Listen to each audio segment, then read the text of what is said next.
فأعوذ بالله من الشيطان الرجيم بسم الله الرحمن الرحيم إن عدة الشهور عند الله 12 شهرا في كتاب الله يوم خلق السماوات والأرض وقال الله تبارك وتعالى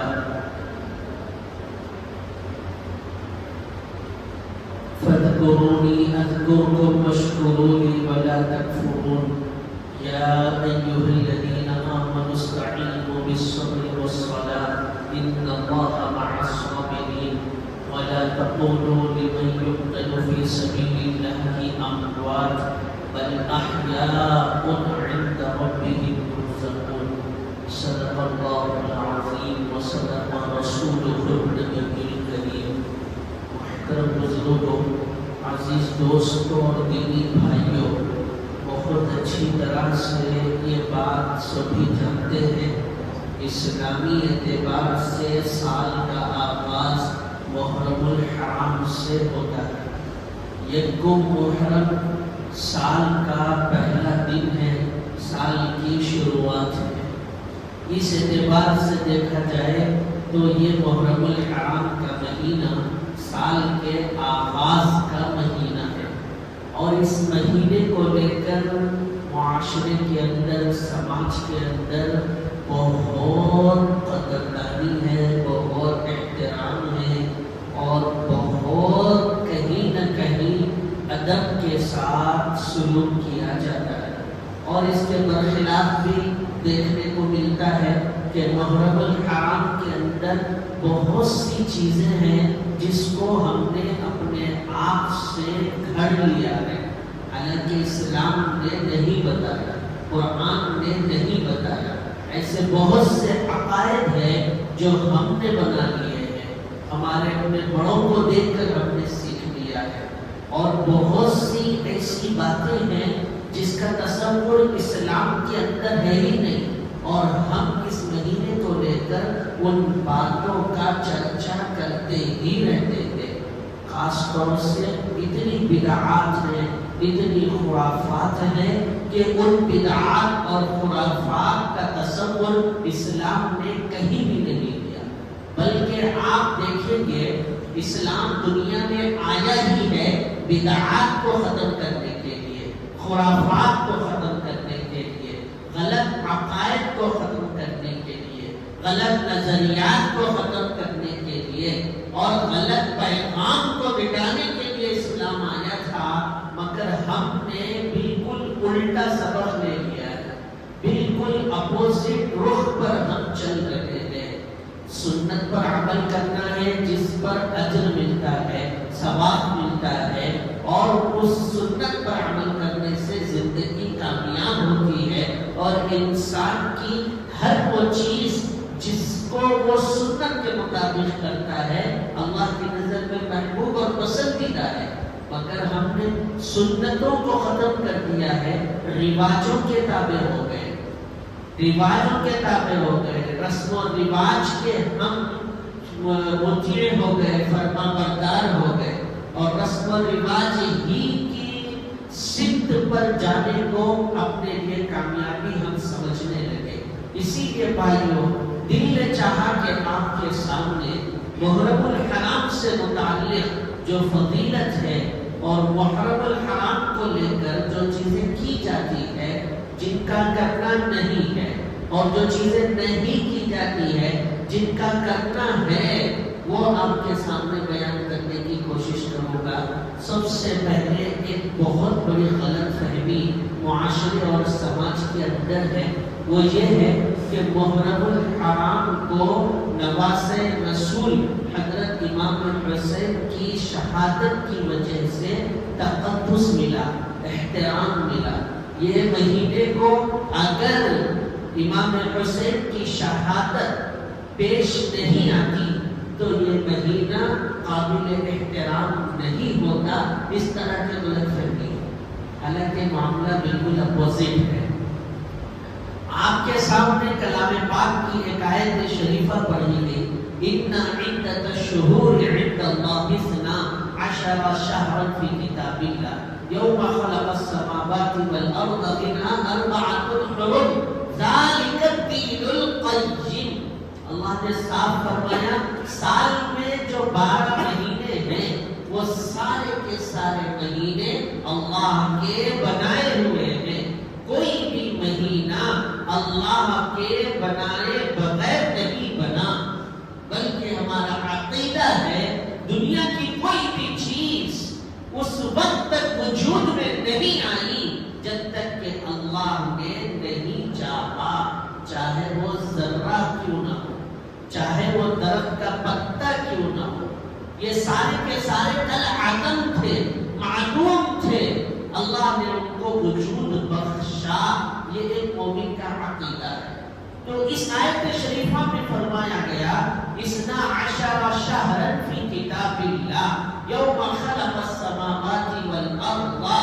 اللہ نے اسی وقت ان مہینوں کو بنا دیا جس وقت زمین کو اللہ نے پیدا کیا تھا، آسمانوں کو اللہ نے پیدا کیا تھا. اللہ کے بنائے ہوئے یہ مہینے ہیں. آگے فرمایا اربعۃ حرم. ان مہینوں میں بھی 4 مہینے وہ ہیں جو بہت ہی قابل احترام ہیں اور قدر کی نگاہوں سے دیکھے جانے والے. اللہ نے بیان فرمایا ان 4 مہینوں میں ایک مہینہ محرم الحرام کا، اور ایک مہینہ رجب المرجب کا، اور ایک مہینہ ذی القعدہ کا، اور ایک مہینہ ذی الحجہ کا. یہ 4 مہینے قابل احترام. قرآن نے کہا یہ اشہر حرم ہے.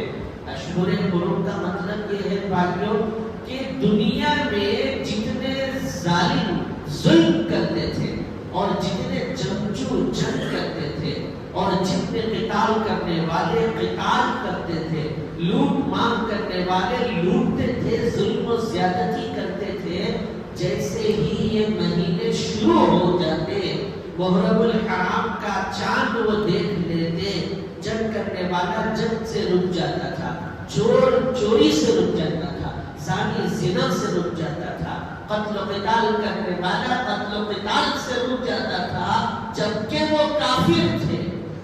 ان کی نظروں میں بھی یہ مہینے قابل احترام تھے. ان مہینوں کی بڑی عظمت اللہ نے بیان فرمائی. یہی وجہ ہے کہ جتنے انبیاء اور رسول دنیا میں تشریف لائے، ہر نبی ہر رسول نے ان مہینوں کی عظمت کو برقرار رکھا.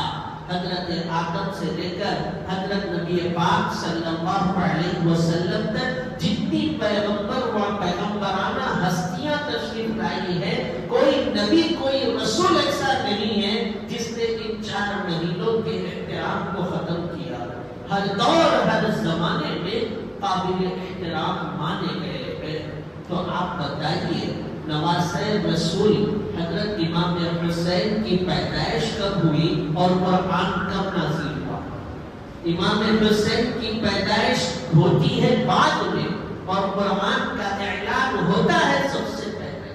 تو پھر کیسے سمجھا جاتا ہے کہ اس مہینے میں نواسۂ رسول کی شہادت کی وجہ سے محرم الحرام احترام والا مہینہ ہے؟ یہ بہت ہی غلط بات ہے، بلکہ اپوزٹ ہے. یہ نواسۂ رسول کی شہادت اس مہینے میں ہوئی، یہ ان کے لیے عظمت والی بات ہے، ان کے لیے عظیمت والی بات ہے. یقیناً وہ نواسۂ رسول ہے، وہ جنت کے نوجوانوں کے سردار ہیں، یقیناً وہ محبوب کبریا کے جگر والے دل کے ٹکڑے ہیں. فاطمہ جیسی پیاری صاحبزادی کے دل کا ٹکڑا حضرت امام حسین ہے. یقیناً ان کی قربانیاں ہیں، مگر ان کی شہادت اس مہینے میں پیش آئی تو ان کی شہادت قابل احترام ہے، یہ قابل عظمت ہے. مہینے کا ادب و احترام نواسۂ رسول کی شہادت سے نہیں ہے. دوسری بات جو خاص طور سے یہ سمجھی جاتی ہے، چونکہ اس مہینے کے اندر نواسۂ رسول کی شہادت کا واقعہ پیش آیا، کربلا کے اس میدان میں ہزاروں کی تعداد میں اہل اسلام اور اہل بیت کا خون بہا ہے، تو لہذا اس مہینے کو ماتم کا مہینہ سمجھا جائے. اس مہینے کو غم کا مہینہ سمجھا جائے، اس مہینے میں کوئی بھی خوشی والا کام نہ کیا جائے، اس مہینے میں دل کو خوش کرنے والی کوئی بھی چیز نہ خریدی جائے۔ عجیب و غریب عقیدہ ہم نے بنا لیا ہے۔ نواسہ رسول کی شہادت کا واقعہ پیش آتا ہے تو ہم اس کو نحوست کا مہینہ سمجھتے ہیں۔ چنانچہ کتنے ایسے مسائل ہیں، عقائد ہیں جو گھروں کے اندر دیکھنے کو ملتے ہیں۔ کوئی تو کالا لباس پہن کر رہتا ہے، کوئی کالی پٹی باندھ کر رہتا ہے، گھر کے اندر جھاڑو نہیں دی جاتی ہے، گھر کے اندر کوئی خوشی کا کام نہیں کیا جاتا ہے، بچوں کی نسبتیں اور رشتے طے نہیں کیے جاتے ہیں۔ پہلے سے اگر رشتے طے ہیں تو ان مہینوں کے اندر نکاح نہیں کیا جاتا ہے، حتیٰ کہ عقیقہ بھی کرنا ہے تو اس مہینے میں عقیقہ بھی نہیں کیا جاتا ہے۔ کسی کو کاروبار شروع کرنا ہے اور کوئی تجارت کا آغاز کرنا ہے یا کوئی کاروبار کا افتتاح کرنا ہے تو روک دیا جاتا، نہیں یہ محرم چل رہا، ابھی محرم کے مہینے میں نہیں کرنا۔ کتنوں ایسے ہیں بندے جو سوال کرتے ہیں کہ مولانا یہ محرم کے مہینے میں شادی کر سکتے نہیں کر سکتے؟ بچی والے یہ کہہ رہے نہیں کر سکتے، ہمارے دادی یہ بول رہے نہیں کر سکتے، دادا یہ بول رہے نہیں کر سکتے۔ یہ سارے عقائد غلط ہے، اسلام نے کہیں بھی اس کو بیان نہیں کیا۔ نواسہ رسول کی شہادت کو لے کر اگر ہم اس مہینے کو نحوست کا مہینہ سمجھیں گے تو میرے بھائیوں آپ اچھی طرح ذہن میں رکھ لو، پوری زندگی آپ کی نحوست کے ساتھ گزرے گی۔ اگر ہم اس کو ماتم کا مہینہ سمجھیں گے پوری زندگی آپ کی ماتمی گزرے گی۔ اگر ہم اس میں شہادت کے واقعے کو لے کر غم کے ساتھ گزاریں گے تو پھر خوشی کو یاد کرنا بھول جائے۔ اس لیے کہ پورے سال میں، پورے مہینوں میں کوئی مہینہ ایسا نہیں ہے، سال کا کوئی دن ایسا نہیں ہے جس میں اسلام کی بڑی سے بڑی ہستی کی شہادت کا واقعہ پیش نہ آیا۔ ہر مہینے میں کوئی نہ کوئی صحابی کی شہادت ہوئی ہے۔ آپ کو بتاؤں، حضرت عمر بن خطاب رضی اللہ عنہ اسلام کے بہادر خلیفہ، خلافت عمر کو آپ پڑھیے، فتوحات اسلامی کا دور کہا گیا حضرت عمر کی خلافت کو۔ 40 مربع میل پر حضرت سیدنا عمر بن خطاب رضی اللہ عنہ کی خلافت ہے اور ان کی شہادت یکم محرم الحرام کو ہوتی ہے۔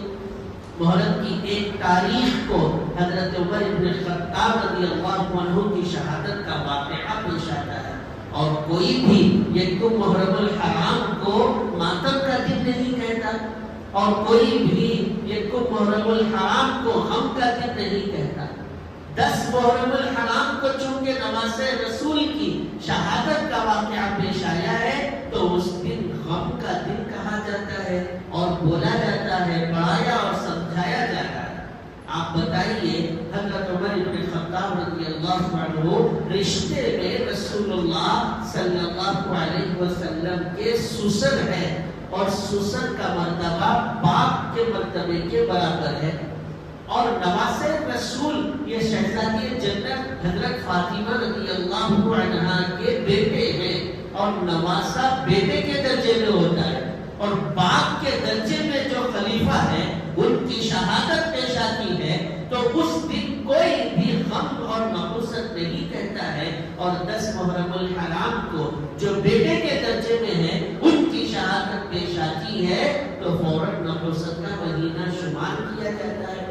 اور آپ کو بتاؤں، رمضان المبارک کے مہینے میں 21ویں رمضان کو، 21ویں روزے کو حضرت علی ابن ابی طالب خلیفہ رابع حضرت علی مرتضی رضی اللہ عنہ کی شہادت کا واقعہ پیش آتا ہے، اور کوئی بھی رمضان کے مہینے کو نحوست کا مہینہ نہیں کہتا۔ اگر کوئی کہتا بھی ہے تو پھر اس کی خیر نہیں رہتی، سب یہی کہتے رمضان کو نحوست دو۔ رمضان تو رحمتوں والا، برکتوں والا مہینہ، رمضان تو اللہ کی طرف سے دیا ہوا ایسا انعام ہے کہ جہنم سے جہنمیوں کو آزاد کیا جاتا ہے، اور تو کہتا ہے کہ رمضان نحوست کا مہینہ. باپ کی شہادت ہوتی ہے تو رمضان کو نحوست کا مہینہ نہیں کہا جاتا، اور نماز حضرت امام حسین کی شہادت ہوتی ہے تو محرم الحرام کو نحوست کا مہینہ کہا جاتا ہے. اور اس شہادت کو لے کر بہت سی چیزوں کو ہم نے اپنے آپ پر گھڑ لیا ہے. بھائیوں جائزہ لیجئے، ایمان کی کمزوری ہے، ایمان کے رخصت ہونے کا مقام ہے، دلوں سے ایمان کے اور نور کے چھٹ جانے والا یہ عقیدہ ہے. اگر آپ سمجھدار، عقل مند، ہوشیار ہیں اور آپ کے اندر عقل سلیم ہے تو اس بات کو نوٹ کیجئے کہ محرم الحرام نحوست کا مہینہ، ماتم کا مہینہ نہیں ہے. یہ تو غیروں سے ہم نے مشابہت اختیار کی، شیعہ کے ذریعے سے، خوارج کے ذریعے سے، رافضیوں کے ذریعے سے متاثر ہو کر معاشرے اور سماج کے اندر یہ پیغام لیا جاتا ہے اور دیا بھی جا رہا ہے. یہ بہت ہی غلط بات ہے. آپ خوشی خوشی ماہ محرم الحرام میں ہر اچھا کام کیجئے، اللہ اس میں برکت دے گا. اور ان بدعات، ان خرافات اور ان عقائد کو ختم کرنے کی نیت اور ارادے سے کیجئے، اللہ اس پر بھی اجر و ثواب عطا کرے گا. میرے بھائیوں، پھر اس کے ساتھ ساتھ وہ جلوس کا منظر، پھر وہ شربتوں کا تقسیم کرنا، گھر گھر فلاں کے پاس سے لاؤ، فلاں کے پاس سے لاؤ، یہاں سے لاؤ، وہاں سے لاؤ، اور اس کو تبرک کا نام دے کر کے اس کی بے عزتی کرنا، رزق کی ناقدری کرنا، یہ انتہائی غلط بات ہے. یاد رکھیں، پانی پلانا عبادت ہے اور کھانا کھلانا عبادت ہے اور تبرک کا تقسیم کرنا عبادت ہے. اور جو عبادت ہوتی ہے وہ اپنی جان اپنے مال سے پوری کی جاتی ہے. کوئی بھی عبادت اس کے اندر اپنی جان اپنا مال لگتا ہے. عبادت کو پورا کرنے کے لیے چندہ نہیں مانگا جاتا. عبادت کو پورا کرنے کے لیے گھر گھر در در جا کر دستک اور کھٹکے نہیں لگائے جاتے. اور عبادت کو پورا کرنے کے لیے آپ کسی کے پاس سے 5 روپے، کسی کے پاس سے 10 روپے، کسی کے پاس سے 25 روپے، کسی کے پاس سے چاول لو، کسی کے پاس سے تیل لو. ایسا نہیں ہوتا. جو عبادت ہے اس کا معیار ہے. عبادت ایک معیاری چیز ہے. اللہ تبارک و تعالیٰ کی نظر میں سب سے محبوب عمل ہے. اسی لیے آپ دیکھیں، نماز پڑھنے کے لیے آپ آتے ہیں تو کسی سے چندہ لے کر کے نہیں آتے، آپ خود سے آتے ہیں، اپنی جان اس میں لگتی ہے. اگر آپ کو زکوٰۃ دینا ہے تو کسی سے پیسے لے کر کے آپ زکوٰۃ ادا نہیں کرتے، اپنے مال سے نکال کر آپ زکوٰۃ ادا کرتے ہیں. تو معلوم ہوا کہ عبادت اپنی جان اور مال سے کی جاتی ہے. آپ یہ محرم الحرام کے مہینے میں عاشورے کے دن کو لے کر یہ چندے والا ماحول، یہ جلوس والا ماحول، یہ گھر گھر دستکوں دینے والا ماحول اور اس طرح کی بہت سی چیزیں ہیں جو تفصیل کے ساتھ آپ کے سامنے بیان نہیں کی جا سکتی. وقت اس کی اجازت نہیں دیتا، مگر آپ سمجھدار، ہوشیار، ہوش باش ہے اور آپ معلوم کر سکتے ہیں، جان سکتے ہیں کہ میں کن کن باتوں کی طرف آپ کو اشارہ کر رہا ہوں. یہ چیزیں ختم کر دیجیے. دوسری بات یہ ہے کہ خاص طور سے وہ علم کو لے کر کے جو کیفیت ہوتی ہے اللہ کی بنا باضابطہ وہاں پر نیتیں، منتیں، مرادیں مانگی جاتی ہے. وہاں پر اولاد کے لیے، وہاں پر دولت کے لیے، وہاں پر اپنے اچھے رشتوں کے لیے، اپنی اچھی زندگی کے لیے. میرے بھائیوں، ہاتھ جوڑ کر آپ کے سامنے یہ بات عرض کر رہا ہوں، اولاد کا دینے والا اللہ ہے، دولت کا دینے والا اللہ ہے. زندگی کا اچھا ہونا، برا ہونا آپ کے اعمال پر منحصر ہے. اچھے رشتوں کا ہونا یہ آپ کے اچھے ہونے پر موقوف ہے. قرآن کہتا ہے الطیبات للطیبین والطیبون للطیبات، الخبیثات للخبیثین والخبیثون للخبیثات. اچھوں کے لیے اچھے رشتے ہیں اور بروں کے لیے برے رشتے ہیں. ایسا نہیں ہے کہ آپ نہیں جانتے ہیں، آپ جانتے ہیں اور آپ کا دل مانتا بھی ہے. کرنے دھرنے والی ذات اللہ کی ہے. اللہ کے غیر میں وہ قدرت نہیں ہے، وہ طاقت نہیں ہے کہ وہ آپ کو اولاد دے سکے، دولت دے سکے، ایک اچھا رشتہ، ایک خوشحال زندگی دے سکے۔ ایمان مفصل میں کیا پڑھایا جاتا؟ آمنت باللہ وملائکتہ وکتبہ ورسلہ والیوم الآخر والقدر خیرہ وشرہ۔ انسان کی تقدیر کا اچھا ہونا، برا ہونا من اللہ تعالی، اللہ کی جانب سے ہے، اللہ کے غیر سے نہیں۔ اللہ کون ہے؟ اللہ احد ہے، واحد ہے۔ الہکم الہ واحد، تمہارا بھی معبود ہے، میرا بھی معبود ہے۔ اللہ کون ہے؟ الصمد ہے، بے نیاز ہے، کسی کا محتاج نہیں ہے۔ اللہ کون ہے؟ حسبنا اللہ ونعم الوکیل، بہترین کارساز اور بہترین مددگار ہے۔ اللہ کا غیر کچھ نہیں ہے، اللہ ہی سب کچھ ہے۔ وحدہ لا شریک لہ، اس کا کوئی شریک نہیں۔ لیس کمثلہ شیء، اس جیسی کوئی مثال نہیں۔ لا نظیر لہ ولا مثل لہ ولا مثال لہ، اس کی کوئی نظیر بھی نہیں، اس کی کوئی مثال بھی نہیں۔ اسی لیے بھائیو یہ عقیدہ بہت ہی غلط ہے، اور آپ کو بتاؤں قرآن نے اتنے غلط کاموں کو اور اتنی گناہ کی چیزوں کو بیان کیا ہے، اور کہیں بھی اللہ نے ظلم کا لفظ استعمال نہیں کیا۔ چوری کا ذکر ہے مگر یہ نہیں کہا کہ چوری کرنے والا ظالم ہے۔ زنا کا ذکر ہے، یہ نہیں کہا کہ زنا سب سے بڑا گناہ اور بہت بڑا ظلم ہے، مگر جہاں شرک کا بیان کیا تو اللہ نے فرمایا ان الشرک لظلم عظیم، کہ بندو شرک بہت بڑا ظلم ہے۔ عربی زبان کے قواعد کے مطابق انہ بھی تاکید کے واسطے آتا ہے، اور ظلم عظیم میں جو لام پر زبر ہے، لام مفتوح بھی تاکید کے واسطے آتا ہے۔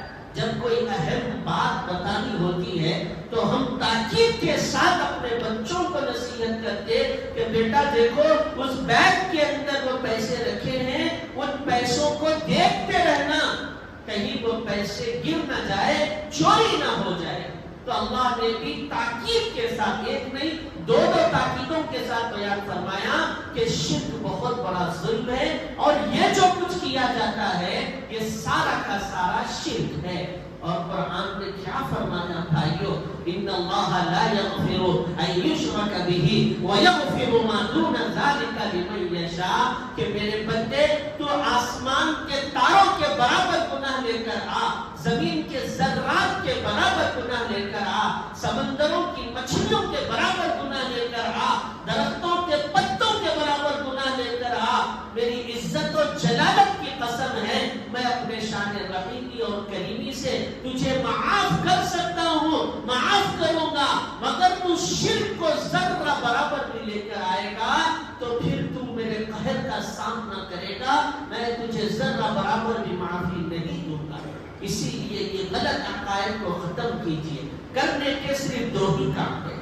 ایک کام تو یہ ہے کہ 10 محرم الحرام کو آپ روزہ رکھیے، روزے کی بڑی فضیلت ہے۔ رمضان کے روزے بعد میں فرض ہوئے، پہلے محرم الحرام کے روزے فرض تھے۔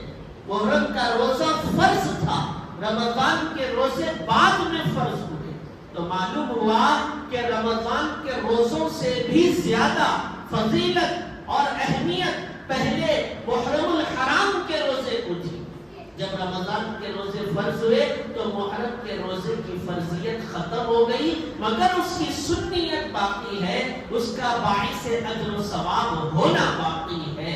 اور اس روزے کے بارے میں رسول اللہ صلی اللہ علیہ وسلم نے فرمایا سال بھر کے صغیرہ گناہ معاف ہو جاتے ہیں جو بندہ عاشورے کا روزہ رکھتا ہے۔